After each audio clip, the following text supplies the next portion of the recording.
Siya po ay matagal kong nakasama sa House of Representatives. At ngayon ay kasama ko pa sa Senate of the Philippines. Ang aking kaibigan, ang aking kumare, Senador Amy Marcos.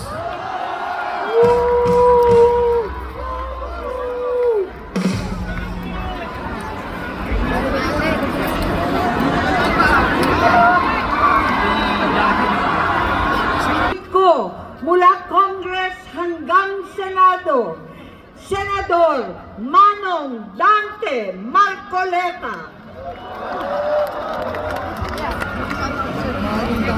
Napakahirap po ang pumunta, tumayo at magsalita sa inyong harapan. Pero noon pa man, alam kong walang madali kapag ikaw ay Marcos.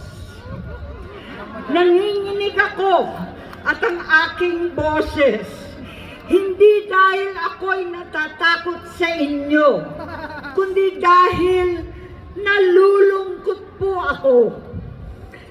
Ipagpaumanhin ninyo kung sa gitna ng pagsasalita ko, ako'y hihinto, hihinga, dahil sa bigat ng aking kalooban. Pero hindi yan ang dapat kong ihingi ng paumanhin. Hindi yan ang kasalanan ko sa bayan na dapat ihingi ko ng tawad.